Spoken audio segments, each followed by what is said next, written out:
नमस्कार दोस्तों, कैसे हो आप सभी? आ चुके हैं एक और नई वीडियो के साथ वापस। तो जैसा कि आपको पता है 5 फरवरी को अपने दिल्ली में चुनाव होने वाले हैं और 8 तारीख को उसका रिजल्ट आ जाएगा।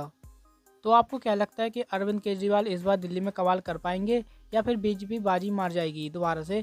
लेकिन अगर आप ये अरविंद केजरीवाल जी की वीडियो देखना और मुझे बताना कमेंट सेक्शन में कि क्या होगा।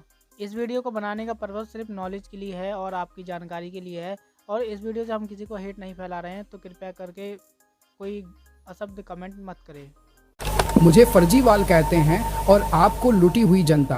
पिछले प्रोग्राम में मैंने आपसे बात की मेरे फर्जी शिक्षा मॉडल मोहल्ला क्लिनिक के भ्रष्टाचार के बारे में। इस प्रोग्राम में मैं आपको बताऊंगा कुछ देश विरोधी एजेंडे के अंदाज, कुछ देश को खोखला करने की तरकीबें, कुछ किस्से जिससे दिल्ली में मैंने बांग्लादेशियों और रोहिंग्या को बसाया, कुछ ऐसी हकीकत जब दिल्ली के असली निवासियों का हक मैंने रोहिंग्या को दिलाया। उम्मीद है दिल्ली में बांग्लादेशी और रोहिंग्या को मैंने जो जो मदद की आपको जानकारी होगी, लेकिन अगर नहीं है तो मैं पूरे मन से बताऊंगा जी। गौर कीजिए, दिल्ली की टाइम मशीन पर साल 2025 का बीतता ये जनवरी, सत्ता की मलाई चाटते कई सालों के बाद आया ये नया साल 2025। अब दिल्ली का चुनाव आ गया है। आपको क्या लगता है जी मैं दिल्ली में भीड़ क्यों बढ़ाना चाहता हूँ? क्योंकि मुझे बाहरी घुसपैठिए रोहिंग्या और बांग्लादेशियों से ही तो ज़्यादा वोट मिलता है। मैंने कई मंत्री लगा रखे हैं, कोई तकलीफ इन घुसपैठी भाइयों को नहीं होने पाए इसका पूरा ध्यान भी है जी। और पूरी राशन से लेकर शासन स्तर तक रोहिंग्याओं की मदद भी कर रहा हूँ। और आखिर मदद क्यों नहीं करूँ? दिल्ली के वो वोटर जिन्हें मैं विकास का सपना दिखाकर 2 बार मूर्ख बना चुका हूँ, वो अब भरोसा करने को तैयार ही नहीं हो रहे हैं जी। मैं बनिए का बेटा हूं जी, मुझे मालूम है ना जी राजनीति में जनता को धोखा देकर चूना कैसे लगाना है। दिल्ली की हालत आज इतनी बदतर इसीलिए है क्योंकि मैंने बांग्लादेशियों की, रोहिंग्या मुसलमानों की कई बस्तियां इस राजधानी के अंदर तैयार कर दी हैं।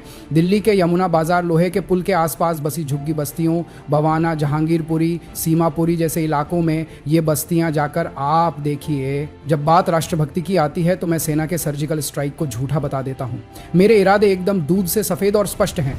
रोहिंग्या मुस्लिमों को लगातार बसाना है, दिल्ली में आपदा लाना है, आपातकाल लगाना है।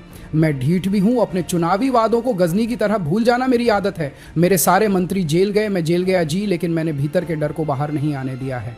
भ्रष्टाचार ऐसी लालच है ना जी, एक बार कर लो तो बार बार करने का मन होता रहता है जी। क्योंकि जब मैं राजनीति में नहीं था, क्या था मेरे पास? सड़ी सी कार, और आज वीआईपी ट्रीटमेंट के साथ बड़ी बड़ी गाड़ी में घूमते हुए मेरा जलवा देखिए। आज देखिए जो मेरे साथ रहा, सबको मैंने भ्रष्टाचार के ऐसे तरीके बताए हैं ना जी। सब के सब जेल जाते रहेंगे जी। और इतना ही नहीं, हमारी चमड़ी अब तो मोटी हो चुकी है। वैसे दिल्ली वालों को मूर्ख बनाने में मैं पूरी तरह जुटा हुआ हूँ जी। चलिए जी, याद रखिएगा, इस बार मेरे झांसे में मत आना, अब धोखा मत खाना। मुझे जैसे बेईमान की घटिया नीयत को पहचाना जाना जी।